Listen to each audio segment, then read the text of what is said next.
अस्सलाम वालेकुम नाज़रीन, कमर मेकन एक नई वीडियो के साथ आपके पास हाज़िर हूँ। इस वक्त मेरे साथ मौजूद हैं वसीम मलिक साहब, सीनियर कोर्ट रिपोर्टर हैं और आजकल बड़ी बड़ी ख़बरें दे रहे हैं। इनके पास कुछ एक दो ख़बरें हैं, वो निकलवाने की कोशिश करेंगे। दूसरी तरफ मेरे साथ मौजूद है सीनियर सहाफ़ी सुहेल रशीद साहब।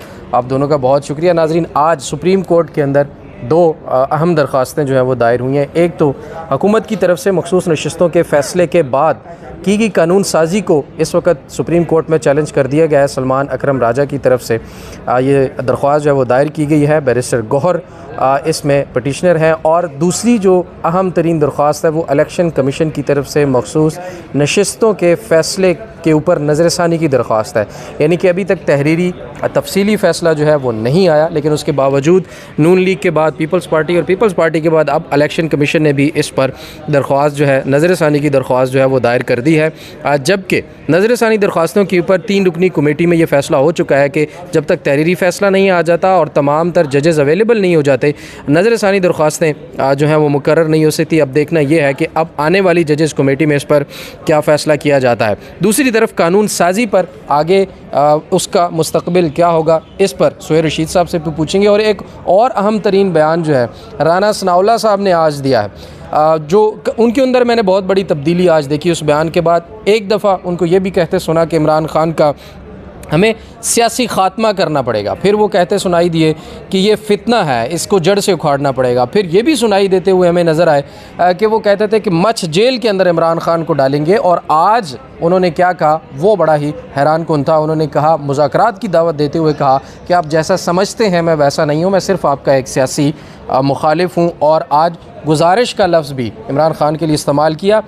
इसके बाद मंजरनामा क्या होगा, ये 3 चीज़ें आज हम डिस्कस करेंगे। सबसे पहले सुहेल रशीद साहब की तरफ जाएंगे और उनसे बात करेंगे कि जो इलेक्शन कमीशन की पटिशन आई है उसके अंदर जो प्रेयर्स रखी गई हैं, जो इस्तदा की गई है, उनको देखते हुए आपको क्या लगता है। एक नुक्ता जो था वो कागज़ात नामज़दगी के अंदर लिखे गए पीटीआई के जो लोग हैं उन्होंने यानी अपने आप को पीटीआई का जो है वो बताया।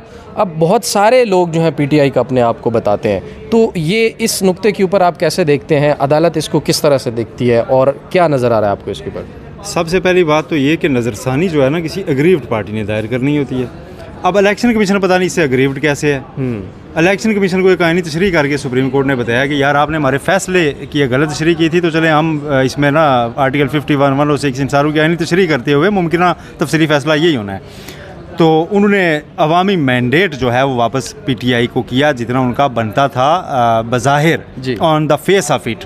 जो वो क्लेम करते हैं अभी वो नहीं 180 वाला, ये सिर्फ वो 39 और 41 वाला जो उन्होंने सीटें जीती हुई हैं जी, जो इलेक्शन कमीशन के मुताबिक भी जीती हुई है, जो इलेक्शन कमीशन के मुताबिक भी फॉर्म 47 में भी जीती हुई है। जी जी जी ठीक है, फॉर्म 47 में जीती हुई सीटें। अभी फॉर्म 47 में आ रही हुई का तो मामला आया नहीं, तो ये मामला ऐसे तब गया।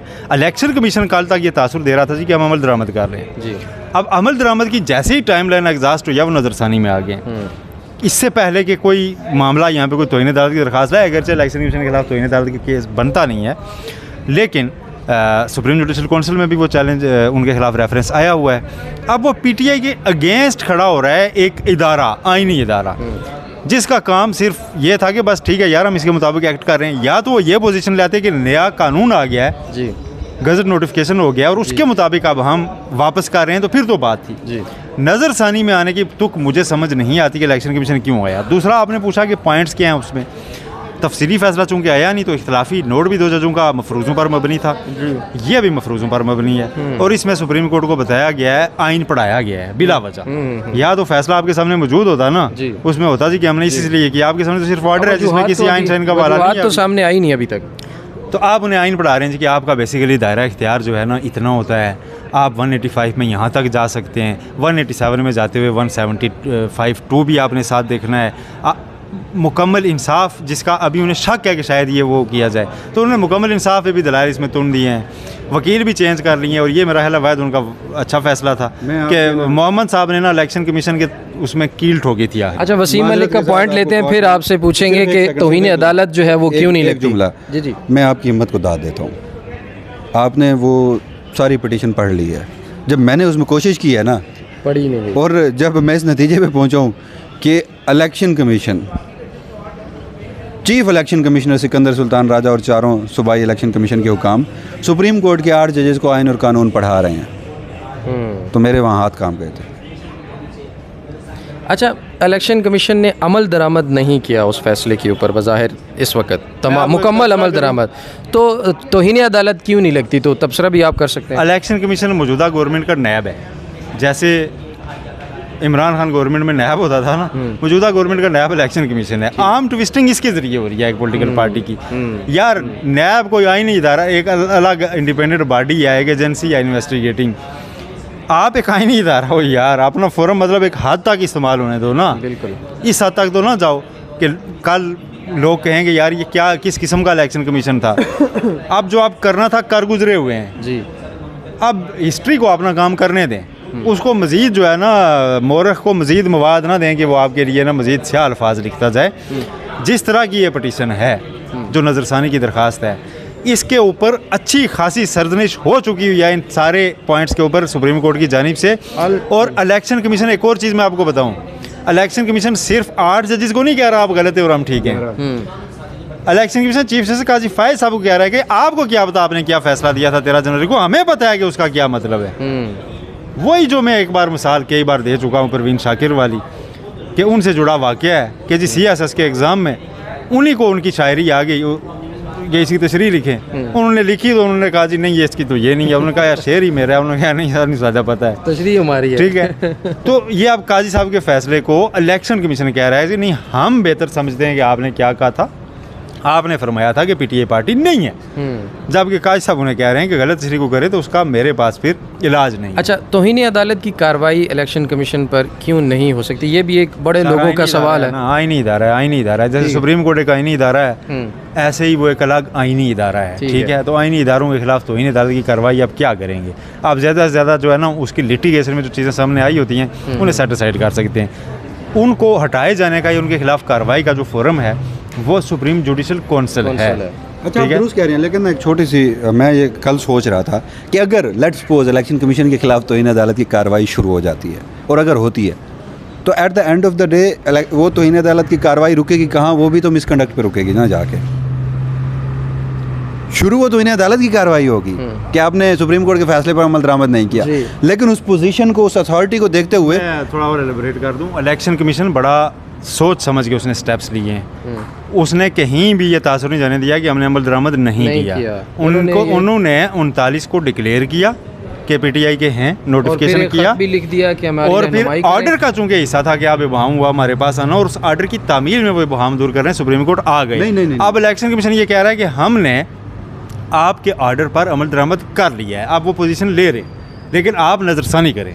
सुप्रीम कोर्ट का हुक्मनामा जो जहाँ तक मैं समझाऊँ उसमें उन्होंने ये करार दे दिया था कि जनाब ये 39 तो हो गए पाकिस्तान तहरीक इंसाफ के, 41 के हवाले से इन्होंने एफिडेविट जमा करवाने हैं और उन एफिडेविट के ऊपर इलेक्शन कमीशन को ये नहीं कहा गया था, सुहेल रशीद साहब अगर मैं गलत हूँ तस्दीक कीजिएगा, कि आपने फ़लाँ अगर कोई पॉलिटिकल पार्टी के एफिडेविट जमा करवाए जाते हैं तो आपने कंसर्न पॉलिटिकल पार्टी से उसकी अथेंटिकेशन या उसकी वेरिफिकेशन लेनी है। फैसले में जो अल्फाज लिखे गए हैं वो ये है कि वो पॉलिटिकल पार्टी उसकी तस्दीक कर देगी और जब तस्दीक कर देगी तो वहाँ लिखा हुआ है कि वो फिर क्या होंगे, वो पाकिस्तान तहरीक इंसाफ के तसव्वुर होंगे। इलेक्शन कमीशन ने क्या करना था? इलेक्शन कमीशन ने सादा सा फार्मूला लगाना था मखसूस नशिस्तों का और उस फार्मूले को लगाकर मखसूस नशिस्तें पाकिस्तान तहरीक इंसाफ को देकर और उसकी जो वेबसाइट पे अपनी फहरिस्तें आवेज़ा कर देनी थी। अब आधी सवाल आपका कहा, आपने कहा कि इलेक्शन कमीशन ने 39 को तो PTI का डिक्लेयर कर दिया, लेकिन इलेक्शन कमीशन ने अगर फैसले पर अमल दरामद किया होता और 41 पर सुप्रीम कोर्ट ने वजाहत नहीं दी तो वो 39 के मुताबिक तो प्रोपोर्शनल रिप्रेजेंटेशन से वो मखसूस नशिस्तें निकालता ना, वो देता ना। कंप्लायंस रिपोर्ट, अच्छा देखिए गुज़श्ता रोज़ सुप्रीम कोर्ट ऑफ पाकिस्तान की जब डेडलाइन 3 बजे ख़त्म होती है तो यार आप कंप्लायंस रिपोर्ट छोड़िए, आप नॉन कंप्लायंस रिपोर्ट आगे दे दीजिए और कहिए कि हजूर ये हर्डल्स हैं, या चाहे आप सुप्रीम पार्लियामेंट की कानून साजी का हवाला दीजिए, आप उस अभाम का हवाला दीजिए। लेकिन नहीं, यहाँ पे ये लाडले ऐसे हैं कि चाहे वो आईनी इदारा है और वो ऐसा आईनी इदारा है जिसे हमेशा चीफ जस्टिस काजी फायद ईसा की अदालत में ना तो कोई वकील उस आईनी इदारे के खिलाफ दलाइल दे सकता है और ना ही कोई जज उस आईनी इदारे के खिलाफ ऑब्जर्वेशन दे सकता है, वरना उन्हें चीफ जस्टिस काजी फायद ईसा के गम और गुस्से का सामना करना पड़ता है। और ये चीज़ हम देख चुके हैं, इसका हम विटनेस हो चुके हैं। अब मेरे नज़दीक एक और सवाल है, इससे भी अहम सवाल है। 15 दिसंबर को election commission of Pakistan supreme court आया लाहौर हाई कोर्ट के फैसले के खिलाफ। चीफ इलेक्शन कमिश्नर पहले आए, दरख्वास्त बाद में आई। चीफ इलेक्शन कमिश्नर बैठे, जब तक दरख्वास्त दायर नहीं हुई चीफ इलेक्शन कमिश्नर को वहाँ से नहीं जाने दिया गया। उसके बाद दूसरा अहम तरीन मामला, वो उसी रात फिर लगी थी दरख्वास्त। लाहौर हाई कोर्ट का फैसला आया, election commission of Pakistan supreme court में आया ट्रिब्यूनल्स के मामले पर। ईद की तातीलात के फ़ौरन बाद जुमेरात के दिन चीफ जस्टिस काजी फायजी ने उस केस को लगाया। अब इलेक्शन कमीशन आया तीसरी बार जी, और अब चीफ जस्टिस के पास कमेटी में अक्सरियत नहीं है, लेकिन उनका इम्तिहान है कि अब इलेक्शन कमीशन को तीसरी बार भी वैसे अकोमोडेट किया जाना चाहिए। फैसले के बाद वो अपनी इख्तलाफी राय ही लिख सकते हैं। बाकी जो जस्टिस मंसूर और जस्टिस मुनीब कह चुके हैं नज़र सानियों में, तो फ़िलहाल वही फ़ैसला इस वक्त जजेस कमेटी का मौजूद है। लेकिन चूँकि अब सूरत हाल तब्दील हो रही है, कानून साजी भी हो चुकी है, कानून साजी को देखते हुए आप क्या समझते हैं? अब चैलेंज हो गया है, किस हद तक कानून ये बकिया रह जाएगा, इम्प्लीमेंट होगा, स्ट्राइक डाउन होने के चांसेस हैं? आप क्या समझते हैं इस पर? अच्छा, सबसे पहला तो सवाल ये है कि इस बात का तयन होना चाहिए कि उस कानून साजी से सुप्रीम कोर्ट के फैसले पर कोई फ़र्क भी पड़ेगा या नहीं पड़ेगा। हुकूमत वक्त कह रही है, इलेक्शन कमीशन कह रहा है, लेकिन ये इस बात का अंदाज़ा, इस बात का तयन तब होगा जब सुप्रीम कोर्ट का डिटेल जजमेंट आएगा। तो उससे पहले अगर हम कोई बात करेंगे तो वो मफरूज़ों की बुनियाद पर करेंगे। वैसे ही मेरा एक मफरूज़ा या मेरी एक अंडरस्टैंडिंग है कि सुप्रीम कोर्ट ऑफ पाकिस्तान ने आइन की तशरीह की है और सुप्रीम कोर्ट ऑफ पाकिस्तान माजी में गई है, लिहाजा सुप्रीम कोर्ट ऑफ पाकिस्तान के उस फैसले को आप इस कानून साजी से ख़त्म नहीं कर सकते। इस कानून साजी का उस फैसले पर टके का असर नहीं है। मतलब ये सिर्फ एक आप कह लीजिए कि वफाकी हुकूमत और जो जिन बिलाल अजहर क्यानी साहब और जो सारे लोग हैं इस पे पकोड़े रख के खाएं, मतलब वो अपनी तसल्ली के लिए उन्होंने किया है। पहले उन्होंने तो किया है ना, पता उनको भी है हमने गलत किया है, पता है क्या उन्होंने इसके ऊपर कुछ आगे निकालनी है राह, वो राह इस दौरान वो लाजमी निकालेंगे। इलेक्शन कमीशन ये मखसूस नशिस्तें वापस पलड़े में डालेगा हुकूमत के, और इस दौरान वो छुट्टी वाले दिन आईनी तरमीमों की तरफ जा सकते हैं, जॉइंट सेशंस हो सकते हैं, जिस तरह मुल्क में हुआ जो कुछ हुआ पोजीशन लेंगे वो। अच्छा, इस पे एक और सवाल है। अभी मैं सुहेल रशीद साहब से भी ये बात डिस्कस कर रहा था कि अभी ये गज़ट नोटिफिकेशन नहीं हुआ, ये बिल बाकायदा कानून की इसने हैसियत अख्तियार नहीं की। अब वो सुप्रीम कोर्ट में तो आगे 184(3) का मामला है, कल के रोज़ कमेटी का इजलास होना है। गालिब इम्कान यही है कि कमेटी के सामने ये मुद्दा रखा भी जाएगा, तो उसमें तो चीफ जस्टिस काजी फाजीसा का सबसे बड़ा उसमें जो उनका एक मौक़िफ़ होगा वो यही होगा कि अभी तो ये कानून बना ही नहीं है, तो इसे चैलेंज कैसे किया जा सकता है। आप प्रैक्टिस एंड प्रोसीजर एक्ट को माइंड में रखिए। जस्टिस मंसूर अली शाह वो भी चाहे उस सोच के हामी जज हैं प्रैक्टिस एंड प्रोसीजर एक्ट में, उन्होंने तो इवन के रेट्रोस्पेक्टिव इफेक्ट होगा उस अपील का या नहीं होगा, उसमें भी चीफ जस्टिस काजी फाजीसा का साथ दिया था। हालांकि चीफ जस्टिस काजी फाजीसा मिनॉरिटी में थे, तो जस्टिस मंसूर अली शाह का भी कहीं ना कहीं व्यू पॉइंट वही है। लेकिन अब हम इन मखसूस हालात में देखें तो जो जस्टिस मुनीब और जस्टिस मंसूर हैं, अगर वो इस दरख्वास्त को फिक्स भी कर देते हैं, कोई बेंच भी बन जाता है, कल के रोज़ ये डेवलपमेंट सामने आती है, तो उसमें मेरे नज़दीक यही बात है कि कानून बरकरार रहेगा। सिर्फ उसका रेट्रोस्पेक्टिव इफेक्ट आप ख़त्म कर दें तो ये बातें ही ख़त्म हो जाएंगी कि क्या फैसले पर अमल। दूसरी तरफ अभी तक तहरीरी तफसीली फ़ैसला भी नहीं आया। जब तहरीरी तफसीली फ़ैसला आएगा तो इस कानून साजी और नज़र सानी की जो अपीलें इस वक्त दरख्वास्तें सुप्रीम कोर्ट में आ चुकी हैं, उनमें मौजूद बहुत सारे सवालात जो कि हो सकता है गैर ज़रूरी हों, उनके जवाबात तहरीरी फ़ैसला में मौजूद हों, तो ये सारी की सारी चीज़ें वैसे ही एड्रेस हो जाएं। अच्छा, आखिरी जो हमारी एक चीज़ बड़ी अहम तरीन थी, बड़ी एक सियासी तब्दीली इस वक्त हमें देखने में नज़र आ रही है। जैसे कि हमने शुरू में बात की, राना सनाउल्लाह साहब ने बयान दिया, उनके बयान को आप किस नज़र से देखते हैं? और उन्होंने जो दावत दी है कि आप सियासी लोगों की तरफ वापस आएँ, मुज़ाकरात करें, और पहले के बयानात और इन बयानात में ये क्या इतनी बड़ी तब्दीली आई? आपने कुछ ख़बरें पहले भी मुज़ाकरात के हवाले से दी थी। अच्छा, अब इमरान खान साहब ने भी अभी तक नहीं माना कि कोई मुज़ाकरात हुए हैं। इमरान खान आज उन्होंने ये कहा है कि माफ़ी मैं नहीं, माफ़ी आप मांगेंगे। वो ये बात भी कर रहे हैं। साथ इमरान खान साहब ने यहाँ तक भी कहा कि आप नुमाइंदा अपना इस्टेब्लिशमेंट मुकर्रर करे, तो फिर मैंने भी एचक ज़ई साहब की सरबराही में कमेटी बनाई है तो मुज़ाकरात होंगे। लेकिन ये तो सिर्फ बातें हैं, ना तो इस्टेब्लिशमेंट मानेंगी, क्योंकि एक DGISPR की प्रेस कॉन्फ्रेंस में भी ये सवाल किया गया। खान साहब का पता है क्या है? उन्होंने कहा है जी अगर फ़ौज मुज़ाकरात नहीं करना चाहती तो ना करे। मैंने सिर्फ ये बयान मुल्की हालात को मद्देनज़र रखते हुए दिया था कि हालात ख़राब हो रहे हैं। मेरी इतलात के मुताबिक इमरान खान साहब भी ब्लफ कार्ड खेल रहे हैं। हाँ। मुज़ाकरात DGISPR भी उस दिन इनकार कर चुके, तो लोगों ने कहा कि ओह देखो, तो आज तो DGISPR ने भी कह दिया कि हमारी जो स्टेटमेंट है वो जो हमने 7 मई को प्रेस कॉन्फ्रेंस की थी जिसमें PTI के ख़िलाफ़ बहुत सख्त प्रेस कॉन्फ्रेंस थी, आज भी हमारा स्टांस यही है। वो जो मुज़ाकरात वाली बातें थी, वो हजूर नवाज शरीफ साहब से डील हो चुकी थी, एक्सटेंशन के उन्होंने वोट भी दे दिए थे, अदम एतमाद भी आने वाला था। और मुझे याद है कि ज़ुबैर साहब जो हैं, मोहम्मद ज़ुबैर साहब, ये खुफिया मुलाकातें भी बाजवा साहब से शुरू कर चुके थे। अरशद शरीफ शहीद ने उस वक्त के DGISPR बाबर इफ्तिखार साहब को लाइन पे लिया और बाबर इफ्तिखार साहब की जो गुफ्तगू थी, उसके जो अल्फाज थे वो भी मुझे याद हैं। मैं आपको उस दिन का पूरा पस मंज़र बताता हूँ जी। हाई कोर्ट में था मैं, और मरीम नवाज़ साहिबा आई वहाँ पर बैठी हुई थी। तो उससे एक दिन पहले ना, ये अदम एतमाद से पहले कुछ, हाँ काफ़ी पहले जब ये मुलाकातें हो रही थी मोहम्मद ज़ुबैर साहब, उससे कुछ दिन पहले ना शहबाज शरीफ साहब मिले थे और ऑन रिकॉर्ड एक मीटिंग थी जिसमें ना मतलब काफ़ी लोग सियासतदानों वगैरह की किसी जगह पर वो कॉन्फ्रेंस थी, उसमें मेरा ख्याल है आर्मी चीफ भी थे ये वो। मरीम नवाज़ साहिबा आई तो एक गलत फहमी पैदा हो गई। मरीम नवाज़ साहिबा आई, बैठी और हमसे गुफ्तगू शुरू की, तो उन्होंने ये कहा जी कि हमारा कोई नुमाइंदा आर्मी चीफ से नहीं मिला। अच्छा। 2 दिन पहले शहबाज शरीफ साहब ऑन रिकॉर्ड मिले थे। मीडिया चैनल्स पे गलत फहमी पैदा होना शुरू हो गई कि जी शहबाज शरीफ के ख़िलाफ़ मरीम नवाज़ ने स्टेटमेंट दे दिया और इनके घर में जनाब मामला गड़बड़ हो गया। फिर उन्होंने साथ क्या दिया जी कि मैं उस नून लीग से नहीं हूँ जिन्होंने एक्सटेंशन में वोट, ठीक है, मैं उस नून लीग से नहीं हूँ, मैं इस गुनाह में शामिल नहीं हूँ। हाँ। अब वो जनाब 2 लाख पोजीशंस हो गई, मीडिया में मैराथन ट्रांसमिशन शुरू हो गई। शहबाज शरीफ लाहौर में थे, उन्होंने एक प्रेस कॉन्फ्रेंस का इनविटेशन भेज दिया, मैं प्रेस कॉन्फ्रेंस करने लगा हूँ। मरीम नवाज़ साहिबा के साथ मरीम औरंगज़ेब साहिबा थी, उनके हाथों के तोते उड़ गए। और ये 12-1 बजे का टाइम है और वो इस्लामाबाद में है, हाई कोर्ट में, मरीम औरंगज़ेब साहिबा, और प्रेस कॉन्फ्रेंस 4 साढ़े 4 बजे लाहौर में। मुझे नहीं पता मरीम औरंगज़ेब कैसे यहाँ से लाहौर पहुँची, लेकिन वो जब बाहर निकली तो सारे मीडिया के नुमाइंदों को कह रही थी कि तुसी ने चंगा नहीं किया था। ये क्या हुआ है। अच्छा, मीडिया इधर लगा हुआ था, वो जो मुलाकात उधर हो चुकी हुई थी ना, उन्होंने सोचा है साढ़े नाल मिल गए तो जनाब इनकार कर रहे हैं।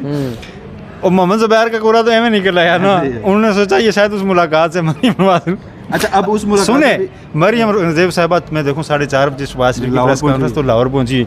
जी बस उनकी टाक की, उनका कोई सवाल आज नहीं होगा और शहबाज शरीफ को उठा के ले गई कि कहीं इनसे ये ना पूछें कि ये क्या मामला हुआ है। थोड़ी देर बाद मैं देखूँ तो अरशद शरीफ मरहूम अल्लाह करी के रहमत करे, उन्होंने जनाब बाबर इफ्तिखार साहब को लाइन पे लिया और शो का टाइम नहीं है, डे टाइम है, और अरशद शरीफ स्क्रीन पे अचानक अपीयर हुए। बाकी चैनल्स को मैसेज आया जी कि DG साहब गुफ्तगू करेंगे हम अरशद शरीफ से, तो ज़ाहिर है सारों ने काट कर। तो अरशद शरीफ साहब से अच्छा मैं सुनूँ जी क्या इंपॉर्टेंट गुफ्तगू हो रही है, तो जी पोलियो के बारे में कैंपेन को क्या तहफ़्फ़ुज़ दिया जा रहा है ये वो। उन्होंने मैंने कहा नहीं असल अभी आएगा। तो उन्होंने कहा जी वो, उन्होंने कहा कि वो, उन्होंने कहा जी बिल्कुल मिले हैं, ज़ुबैर साहब मिले हैं, ये वो।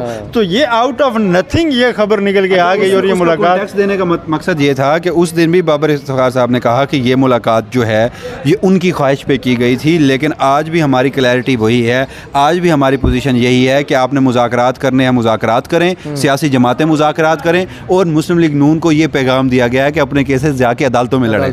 हालांकि तमाम मामला तय हो चुके थे। तो अगर कोई अहमक ये समझता है, माजरत के साथ मैं ज़रा सख्त लफ्ज़ इस्तेमाल कर गया हूँ कि DGISPR की जन्नत में रहते हैं कि DGISPR ये आके कैटेगरी के लिए मानेगा। एक आखिरी सुहेल साहब थोड़ा सा वक्त दूंगा, ना तो DGISPR मानेगा, ना पाकिस्तान की फ़ौज मान रही है इस वक्त कैटेगोरिकली पब्लिकली।